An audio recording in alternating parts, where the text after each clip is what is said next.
Selamat petang, salam sejahtera. Terima kasih karena bersama dengan saya di Nazalin Unity Channel. Isu yang paling hangat di media sosial berkaitan politik dan isu semasa hari ini ialah apabila dilaporkan kononnya akaun pribadi Hamzah Zainuddin bersama dengan keluarga beliau telah dibekukan berkaitan dengan beberapa isu. Sebelum kita teruskan ulasan dan pembongkaran pada petang ini, jangan lupa tekan butang subscribe. Kena tekan butang subscribe itu percuma dan share video ini. Saudara-saudara sekalian, hari ini tular di media sosial menulis LHDN Base sambut kabar akaun Bank Hamzah keluarga dibeku. Saudara-saudara sekalian, komentar sinis LHDN Base beserta tanda pagar menyebut kabar pembekuan akaun Bank Setiausaha Agung Bersatu Datuk Seri Hamzah Zainuddin oleh LHDN Lembaga Hasil Dalam Negeri. Malaysia kini yang memetik sumber melaporkan akaun Ketua Pembangkang di Dewan Rakyat itu beserta ahli keluarganya itu dibekukan bermula semalam. Sehingga mula timbul dalam desas-desus ramai bertanya, adakah dengan ini Hamzah Zainuddin akan diminta untuk letak jawatan? Adakah Hamzah Zainuddin akan digantikan daripada menjadi Ketua Pembangkang di Dewan Rakyat? Itu persoalan yang ditimbulkan oleh netizen kerana mereka kata kalau selama ini walaupun pun suka selalu marah orang letak jawatan, mereka kata bagaimana pula kalau mereka pemimpin-pemimpin itu pula di arah letak jawatan, kata mereka lagi. Saudara-saudara sekalian, pembekuan itu dipercayai berkaitan siasatan berterusan SPRM terhadap ahli Parlimen Larut berkenaan. Sebelum ini, rumah Hamzah Zainuddin dikatakan telah diserbu pegawai LHDN di Damansara, Kuala Lumpur pada Jun lalu. Dilaporkan serbuan kira-kira 11 pagi pada 14 Jun itu dilakukan susulan terdapat beberapa cukai yang tidak dilaporkan. Penguatkuasa LHDN juga dilapor turut merampas beberapa fail termasuk dokumen pemilikan aset dan akaun. LHDN Base demi bangsa atau demi negara tercinta. Demikian antara komentar ringkas netizen. Perkataan Base itu dipercayai sindiran kepada slogan Perikatan Nasional PN, iaitu PN Base yang diguna sejak pilihan raya umum ke-15 November tahun lalu. PN Base menerusi tawarannya ketika itu bertemakan perikatan prihatin bersih stabil dengan hala 7 Malaysia gemilang. Dalam masa yang sama ada juga menyindir minyak masak Base yang dilihat berkaitan kes anak Hamzah yang dihadapkan ke Mahkamah Session Seremban pada 4 April lalu. Muhammad Faizal Hamzah, 39 tahun, didakwa atas 9 pertuduhan mengemukakan dokumen palsu dan memiliki barangan kawalan minyak masak melebihi had dibenarkan tahun lalu. Faisal didakwa bersama Azizul Abdul Halim, 55 tahun, kedua-duanya pengarah rimba Merpati Sdn Bhd iaitu pemegang lesen minyak masak borong. Mereka didakwa memberikan maklumat palsu dengan mengeluarkan invoice palsu mengenai penjualan minyak itu kepada syarikat peruncit tempatan Pasar Segar Din Maju yang menyalahi Seksyen 8 dalam kurungan 4 Akta Kawalan Bekalan 1961. Saudara-saudara sekalian, ini memang mengejutkan semua apabila tular dan menjadi trending di media sosial dengan tanda pagar LHDN Base. Saudara-saudara, kita mengharapkan supaya isu ini dapat disegerakan diselesaikan supaya tidak ada yang mungkin teraniaya ataupun mungkin tidak dibela. Sekian dulu untuk kali ini. Jangan lupa tekan butang subscribe. Kita jumpa lagi. Bye-bye. Selamat petang, salam sejahtera. Terima kasih kerana bersama dengan saya di Nazalin Unity Channel. Saudara-saudara sekalian, ini satu perkara yang mengejutkan kita. Benarkah seorang ahli Dewan Undangan Negeri sah lompat parti? Itu menjadi persoalan kita. Ini semua timbul daripada satu laporan di Malaysia kini bahawa Adun UMNO Melaka hadiri majlis pelancaran jentera PN.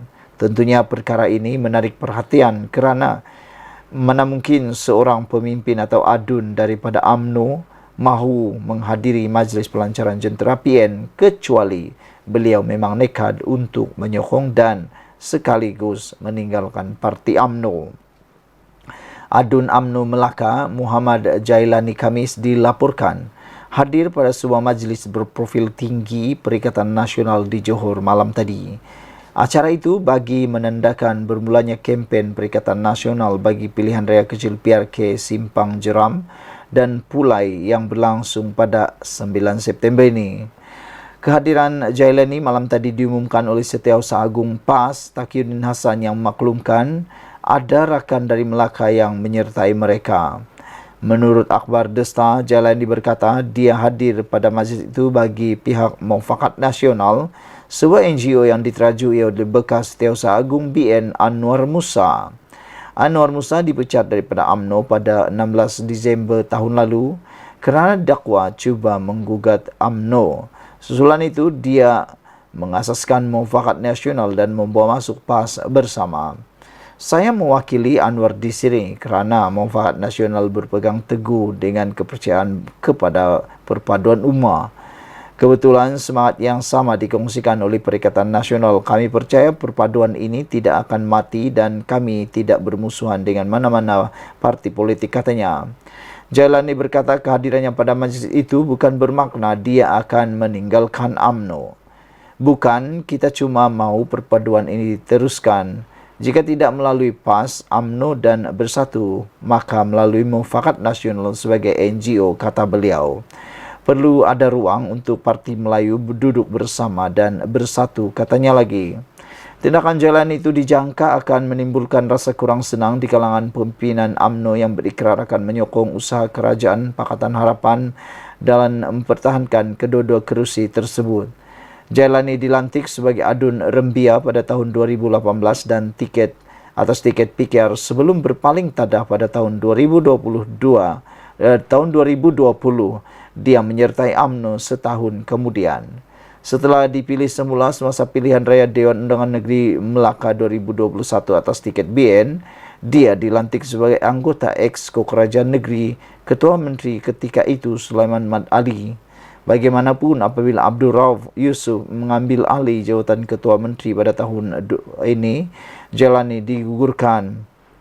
Jailani mempertahankan kerusi Rembia pada 2021 dengan meraih 41.6% undi pada Julai lalu. Dun Melaka meluluskan undang-undang anti lompat parti yang bertujuan mana-mana wakil rakyat daripada beling tada. Saudara-saudara sekalian, ini satu berita yang memang menggemparkan kita apabila seorang ahli Dewan Undangan Negeri daripada UMNO tiba-tiba pula bersama dengan pelancaran jentera Perikatan Nasional.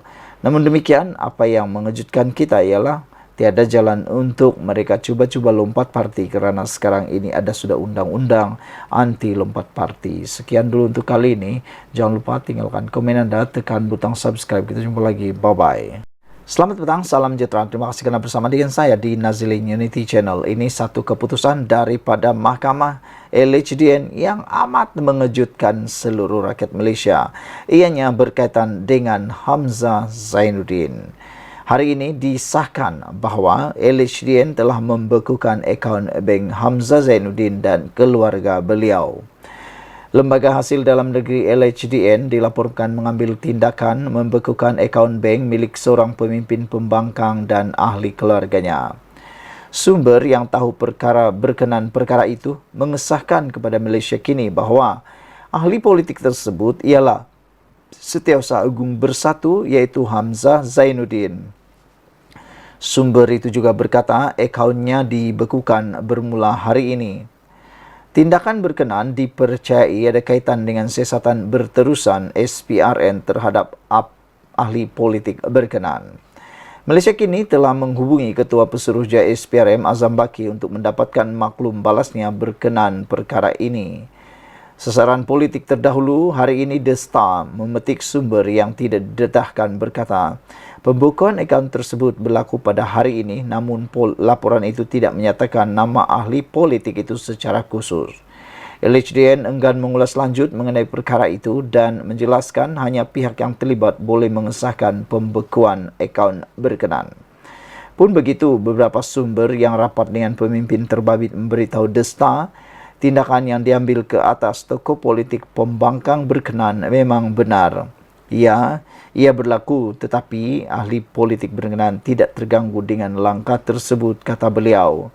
Saya pasti dia ada alternatif lain, sebab itu dia tidak bimbang mengenai pembekuan akaun tersebut, kata sumber itu. Sementara itu, Sinar Harian memetik sumber menyatakan ahli politik terbabit ialah Hamzah Zainuddin. Bukan sesuatu yang mengejutkan dan memang Hamzah menjadi sasaran politik, kata sumber tersebut. Pada Jun lalu, Malaysia kini melaporkan pegawai LHDN menyerbu kediaman Hamzah Zainuddin di Kuala Lumpur dan sejumlah fail serta dokumen berkaitan akaun dan pemilik asetnya dikatakan disita. Awal bulan ini, Hamzah yang juga Ketua Pembangkang Parlimen menghantar surat tuntutan kepada kerajaan dan Azam bagi menuduh mereka menyalahgunakan kuasa untuk mendakwanya atas kesalahan yang tidak dilakukan, kata laporan ini. Saudara-saudara sekalian, ini memang mengejutkan kita apabila akaun bank Hamzah Zainuddin dan keluarganya telah pun dibekukan. Ikuti terus ulasan selepas ini. Selamat pagi, salam sejahtera. Terima kasih kerana bersama dengan saya di Nazilin Unity Channel. Ini satu lagi pendedahan terkini di mahkamah dalam perbicaraan Rosmah Mansur melibatkan pengubahan wang haram. Pendakwaan berkata Rosmah tidak bekerja tapi terima sejumlah wang besar. Persoalan daripada pendakwaan ialah kenapa tak bekerja tapi menerima uang yang begitu besar. Pihak pendakwaan akan membuktikan bahawa Datin Seri Rosmah Mansur yang tidak bekerja telah menerima sejumlah besar wang ke dalam akaun semasanya di Affin Bank Berhad yang menggunakannya untuk membayar bil telefon dan kad kredit yang ditanggung olehnya dan ahli keluarga. Timbalan Pendakwa Raya Ahmad Akram Garib berkata, isteri Datuk Seri Najib Razak itu tidak mempunyai sumber bebas daripada sebarang pendapatan yang sah membuat pembayaran bil telefon dan kad kredit melalui cek yang ditandatanganinya. Pada setiap masa hingga pertuduhan di mahkamah, tertuduh tidak bekerja. Wang itu didepositkan ke dalam akaun bank semasa di Affin Bank Berhad. Jumlah wang yang didepositkan tidak setara dengan kemampuan tertuduh. Tertuduh menggunakan khidmat seorang individu iaitu Roslan Syari untuk membuat deposit ini bagi pihaknya. Roslan menjadi pengurus rumah kediaman Kompleks Sri Perdana di Putrajaya.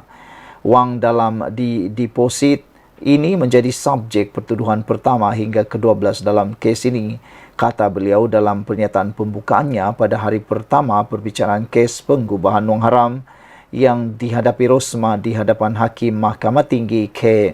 Muniandi.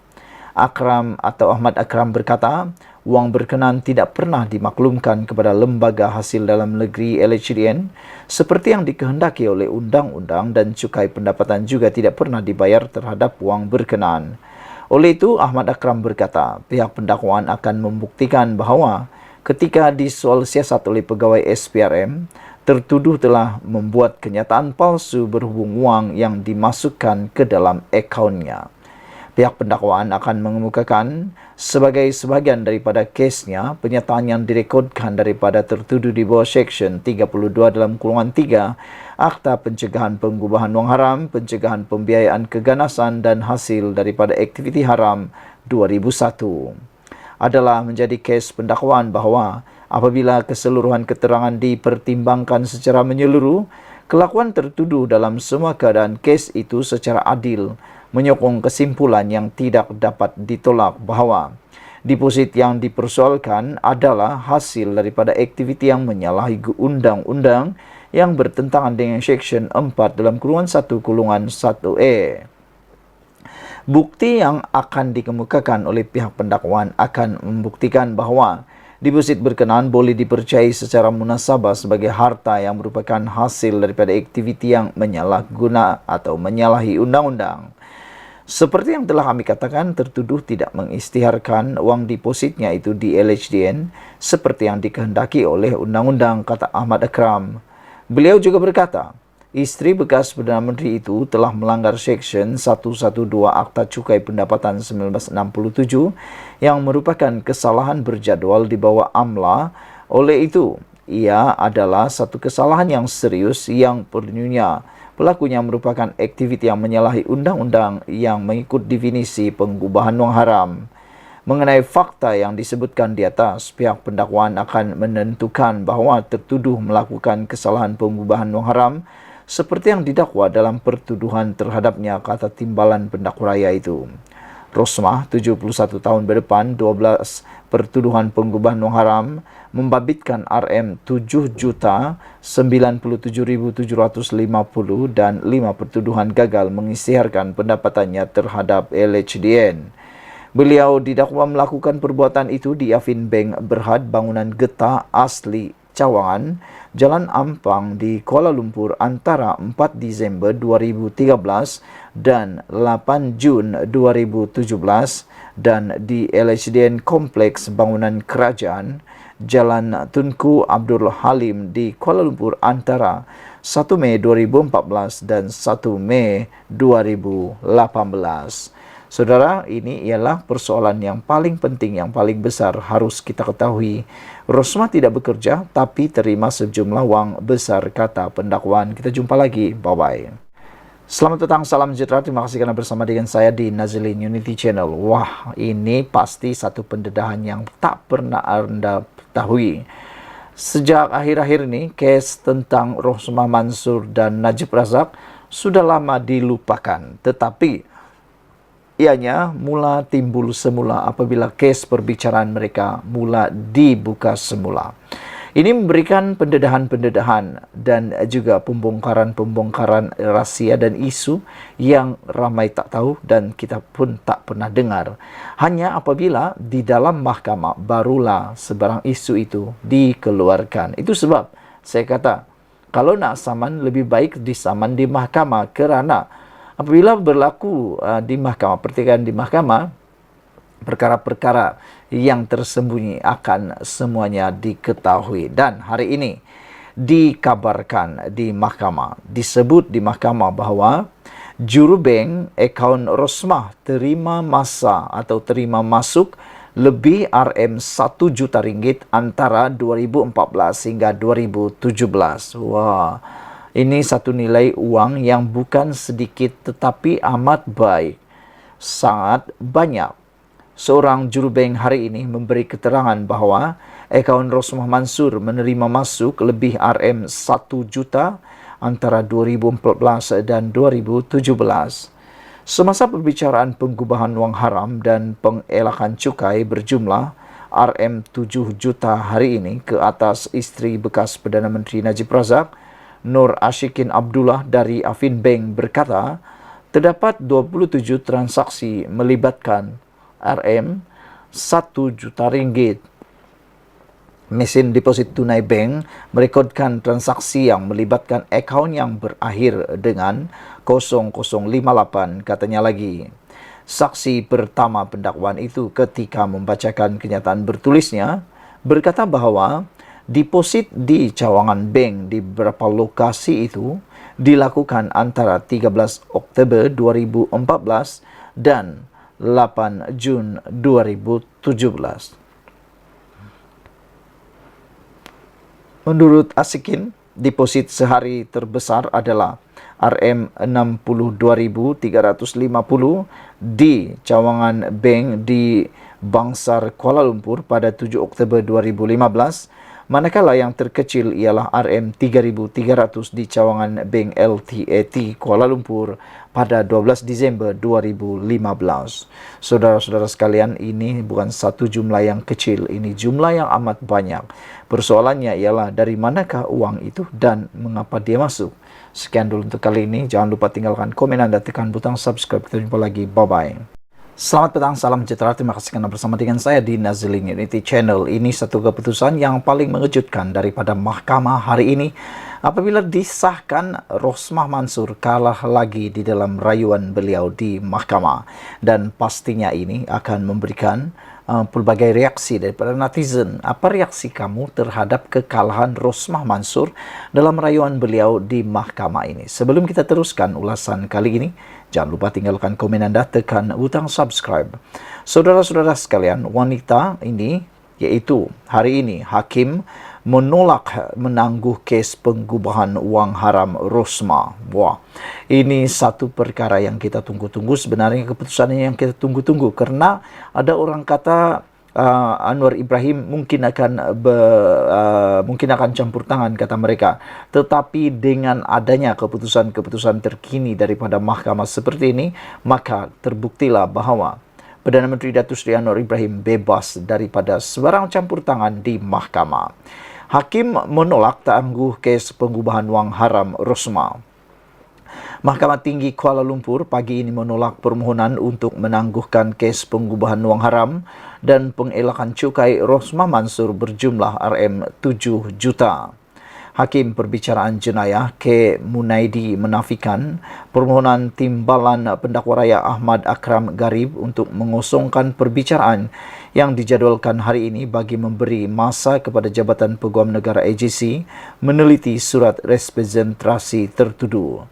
Peguam Utama Rosmah, Getam Ram Vincent, menyatakan bahawa pihak pembelaan tidak mempunyai bantahan terhadap permohonan penangguhan perbicaraan sambil menunjukkan bahawa isteri bekas Perdana Menteri yang kini dipenjarakan, Najib Abdul Razak, juga telah menghantar surat representasi kedua bertarikh 18 Ogos kepada AGC.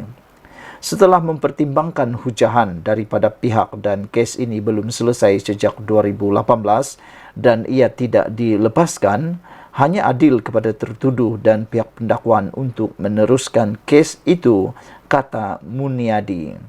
Jurubahasa mahkamah kemudian mula membacakan kepada Rosmah 12 pertuduhan penggubahan wang haram membabitkan RM7,97,750 dan 5 pertuduhan gagal mengisytiharkan pendapatannya kepada Lembaga Hasil Dalam Negeri LHDN untuk memulakan perbicaraan hari ini. Saudara-saudara sekalian, dengan keputusan luar biasa daripada mahkamah hari ini, maka ini akan memberikan kita satu petanda dan tunjuk bahawa negara ini sedang dalam jalan yang sangat bagus. Sekian dulu untuk kali ini. Jangan lupa tinggalkan komen Anda, tekan butang subscribe. Kita jumpa lagi. Bye-bye.